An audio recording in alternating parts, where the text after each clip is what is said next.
देखो कई बार क्या होता है, कोई चीज हमें मिल जाती है पर हम उसकी कीमत नहीं जानते मिलने के बाद भी। एक आदमी को कहीं से एक अंगूठी मिली,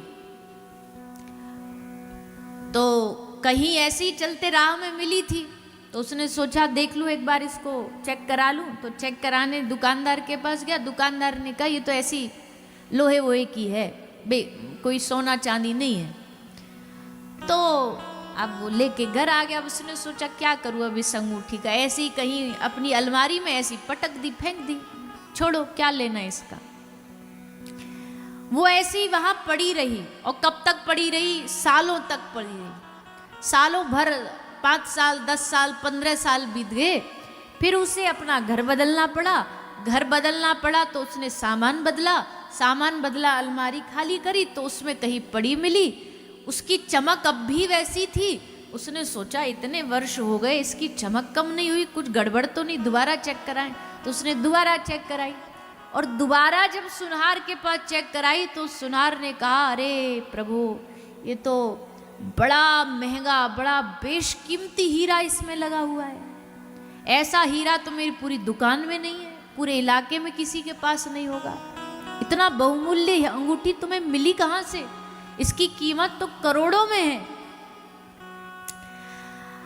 अब हमारा प्रश्न आप सबसे ये है कि अब जब उसको अंगूठी की कीमत पता पड़ गई तो क्या फिर से दोबारा जाके वो उस अंगूठी को ऐसे ही अलमारी में फेंक देगा जैसे 15 साल से पड़ी थी?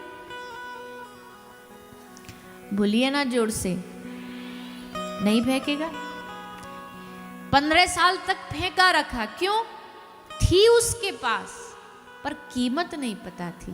अब जब कीमत पता पड़ गई तो अब उसी अंगूठी को एक बढ़िया बाजार में जाकर के महंगा वाला तिजोरी खरीद के लाया कि इतनी सेफ्टी से, सुरक्षा से रखूं। उसमें मखमल का एक कपड़ा, उस पे डबिया में भीतर रुई के ऊपर अंगूठी, और बड़े ताला लगा के चाबी एकदम सेफ्टी से। 15 साल से ऐसी पड़ी थी।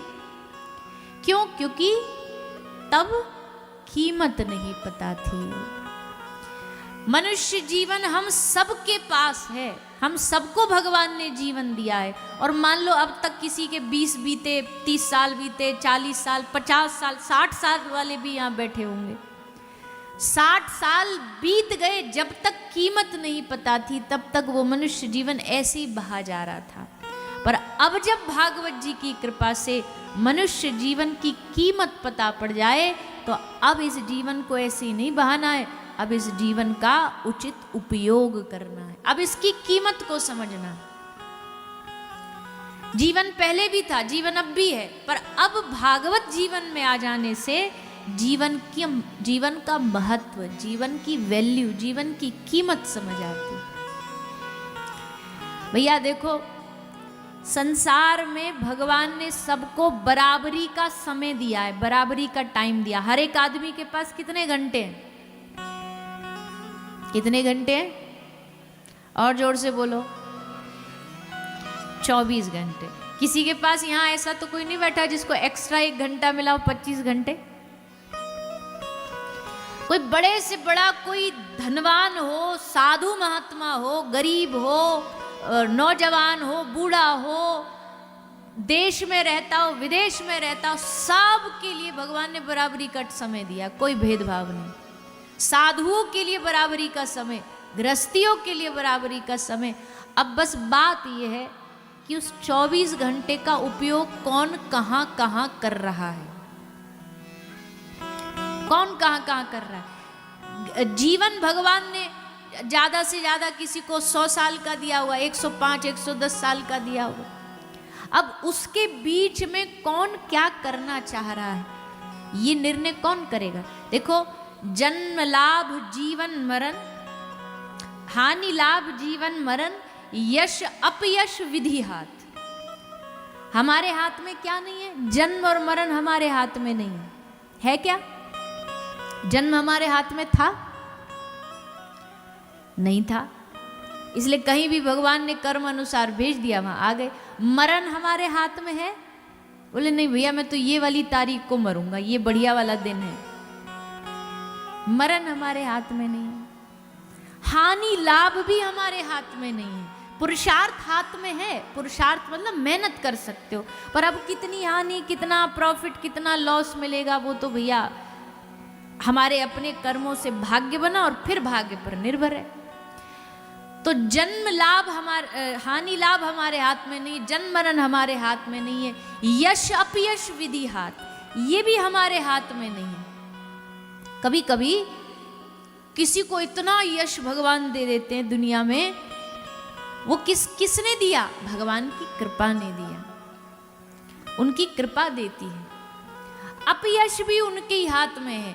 फिर इंसान के हाथ में क्या रहा? जब सब कुछ भगवान के ही हाथ में है, तो हमारे हाथ में क्या है? बोले हमारे हाथ में जन्म और मरण नहीं है, पर हमारे हाथ में जीवन है। आप जीवन को कैसे जीना चाहते हो, वो आपके हाथ में। समय का कहाँ उपयोग करना चाहते, अब चाहो तो आप 1 बजे से 4 बजे तक तो सोने का समय है, हमारे ब्रज भाषा में कहें तो लुटी का समय है।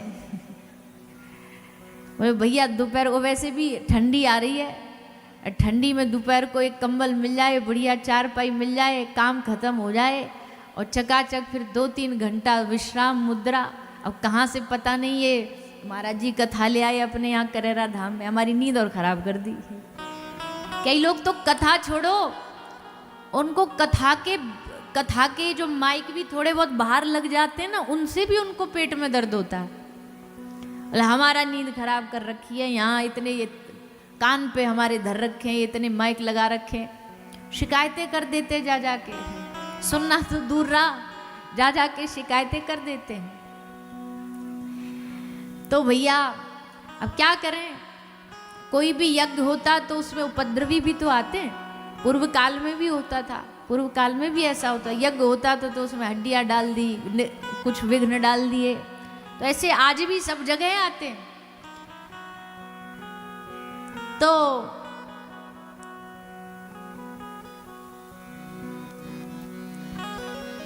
इतने समय अब बैठ करके आराम करते, इतने समय घर बैठते आराम से बढ़िया चाय कॉफी पीते, समोसा कचौरी खाते, कहाँ यहाँ कथा में ला करके बिठा दिया। तो अभी ये बात समय उपयोगिता की जो नहीं समझा वही करेगा, और जो समझ गया उसको पता है। भैया देखो, आपका पूरा साल के जितने 365 दिन होते हैं, उसमें जितने भी दिन 7 दिन छोड़ के बचे, वो सारा की सारा जीवन बस ऐसे ही बहा जा रहा है। पर उस पूरे साल में ये जो 7 दिन आप भगवान के चरणों में बैठ के कथा सुनोगे ना, असल में साल के सबसे उत्तम दिन यही माने जाएंगे, सबसे श्रेष्ठ दिन यही माने जाएंगे। 7 दिन तो हम आपके बीच 7 दिन इसलिए बोल रहे, हो सकता आप फिर आगे फिर कथा सुनो तो उसमें अलग बात है, उसमें आप कहीं भी फिर सुनो, वो दिन श्रेष्ठ माने जाएंगे। असल में लोग कहते ना, अरे भैया आज तो हमारा दिन ही खराब था, आज तो हमारा दिन ही बेकार था। कौन सा दिन बेकार होता जानते हो? पता नहीं, आज सुबह सुबह किसका मुंह देख लिया, दिन ही खराब हो गया। अब उनको कौन समझाए, सुबह उठ करके अपना ही चेहरा देखा था आईना में, तभी दिन खराब जा रहा है। पर श्री विनीत जी महाराज कहते हैं, बड़े अद्भुत महापुरुष हुए हैं श्री विनीत जी महाराज, जिनकी वाणी सब प्रवक्ता गाते हैं। उन्होंने कहा, 100 दिन दुर्दिन नाही मेघ नभ में बहरावे। दुर्दिन मतलब बुरा दिन। बुरा दिन वो नहीं है कि पूरा आसमान में उमड़ घुमड़ के बारिश हो रही है। अदिन उपिंद्र कर जगत गिरावे, सारा जगत भी पानी में बह जाए ना, वो भी बुरा दिन नहीं है। 100 दिन दुर्दिन नाही पेट को अन्न ना पावे। भूखे भी रह गए, बोले आज तो दिन खराब, रोटी नहीं मिली खाने को, बोले वो भी बुरा दिन नहीं है। 100 दिन दुर्दिन नाही पेट को अन्न न पावे। लेकिन दुर्दिन कौन सा है? 100 दिन दुर्दिन नाही प्रेमी संबंधी बिछड़त जावे।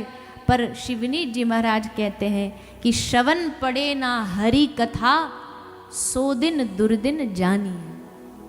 कौन सा दिन बुरा दिन है? बोले जिस दिन भगवान की कान में थोड़ी बहुत कथा नहीं गई ना, समझो आज का दिन कुछ हमसे अपराध हुआ जो आज भगवान की कथा नहीं सुन पाए।